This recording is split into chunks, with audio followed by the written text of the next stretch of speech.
Kim Chiu at Paolo Avellino, wagi sa puso ng mga fans. Viral interview, umabot ng 10.3 million views. Si Kim at Paolo malapit na mag-out. Vice ganda, may pasabog sa It's Showtime. Kim Pao fans, may sama daw ng loob sa Star Cinema? Bakit kaya? Tara, pagkwentuhan na natin ito. 3, 2, 1.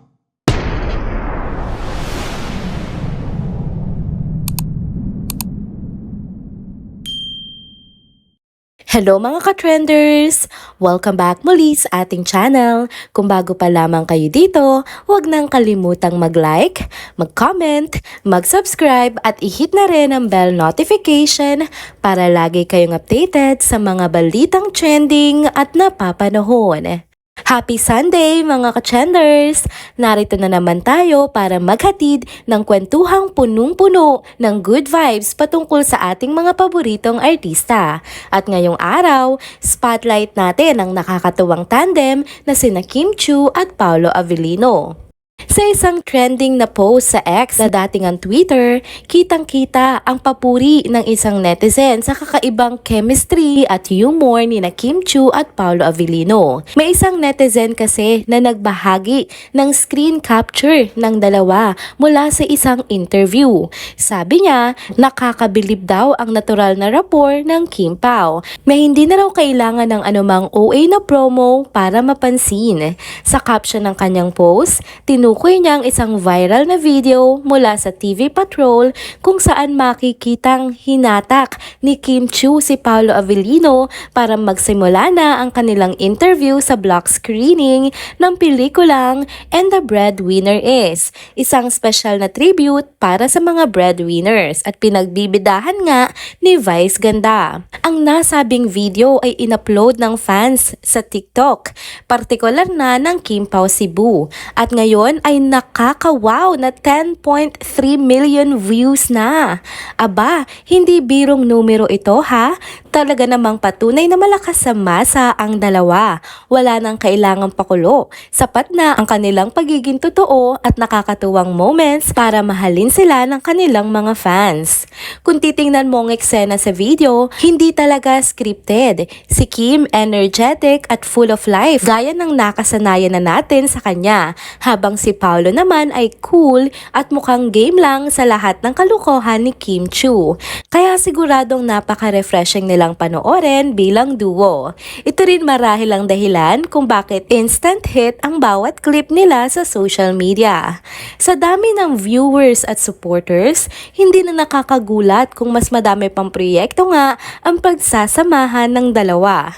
Kaya naman sa mga Kim Pao fans dyan, pagpatuloy lang natin ang ating pagsuporta sa Kim Pao. Next topic naman tayo mga ka-trenders. Syempre, patuloy pa rin ang mga kwentuhan at update patungkol sa paborito nating tambalan, ang Kim Pao. Kung ikaw ay solid fan ni na Kim Chiu at Paolo Avellino, siguradong matutuwa ka sa latest na ganap sa It's Showtime. Kamakailan sa nasabing programa, may nakakatuwang eksena na naman na nagpasaya hindi lamang sa studio audience, kundi pati na rin sa mga manonood sa bahay. Sa pagtatapos kasi ng show, ramdam na ramdam ang excitement ng mga co-host ni Kim habang ipinopromote ang pelikula nila ni Paolo Avellino na may pamagat na My Love Will Make You Disappear. Sino ba naman ang hindi ma-excite? Malapit na kasing ipalabas ang pelikula ngayong darating na February 12. Pero teka, dito na pumasok ang energy at humor ni Vice Ganda. Alam nyo naman si Vice, hindi papahuli sa mga nakakakilig at nakakatuwang banat. Bigla siyang nagsalita at pabirong sinabi, si Kim at Paolo malapit nang mag-out. Aba, syempre nagulantang ang madlang people at ang buong Kim Pao Nation. Pero syempre, agad din niyang nilinaw na ang ibig niyang sabihin ay patungkol lamang sa nalalapit na pagpapalabas ng movie nila. Kilala niyo naman si Vice Ganda, 'di ba? Palaging may pa-twist ang mga salita, kaya hindi na nakapagtataka na agad itong naging hot topic sa social media. Maraming Kim Pao fans ang kinilig at natuwa, habang ang iba naman ay nagtawanan na lamang sa witty remark ni Vice Ganda. Ngayon, habang papalapit na ng papalapit ang premiere ng pelikula, nararamdaman na rin ang excitement ng mga fans. Pero eto na, mga ka-trenders, hindi nga lahat ay masaya. May ilan sa mga kakimpaw natin ang tila may sama daw ng loob sa Star Cinema. Ayon sa kanila, parang kulang daw ang effort ng production company sa pagpopromote ng movie ni na Kim Chiu at Paolo Avellino.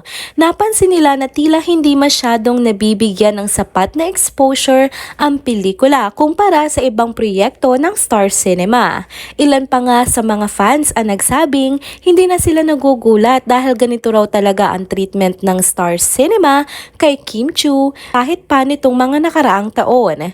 Buti na lamang talaga at naandyan ang It's Showtime. Malaking tulong ang ginagawa ng programa para mas mapansin ang tambalang Kimpaw. Kumbaga, kahit walang masyadong effort ang Star Cinema, ramdam pa rin ang suporta ng madlang people. Salamat na rin talaga kay Vice Ganda at iba pang mga hosts ng It's Showtime na walang sawang nagpo-promote sa pelikula. Kaya mga ka-trenders, konting tiis na lamang at mapapanood na natin ang My Love Will Make You Disappear. Malapit na, sa February 12 na. Huwag kalimutang markahan ang kalendaryo at maghanda para sa ultimate kilig at drama experience mula kina Kim Chiu at Paolo Avellino. Pero sa ngayon, sabay-sabay muna tayong magdasal na sana magising na nga itong Star Cinema at magbigay naman ng bonggang promo para sa pelikulang My Love Will Make You Disappear ni na Kim Chiu at Paolo Avellino. Tuloy-tuloy lang tayo sa suporta ha, walang bibitaw, Kimpaw Nation at mga ka-trenders. And there you have it. Dito na po muna nagtatapos ang ating isa na namang trending video update. Salamat sa inyong pagsubaybay at pagsama sa akin hanggang sa dulo ng video na ito. Pero bago kayo umalis, huwag niyo pong kalimutang mag-like, mag-comment, mag-subscribe at i-hit na rin ang bell notification para lagi kayong updated sa mga balitang trending at napapanahon. Kita-kits sa susunod na video. Paalam!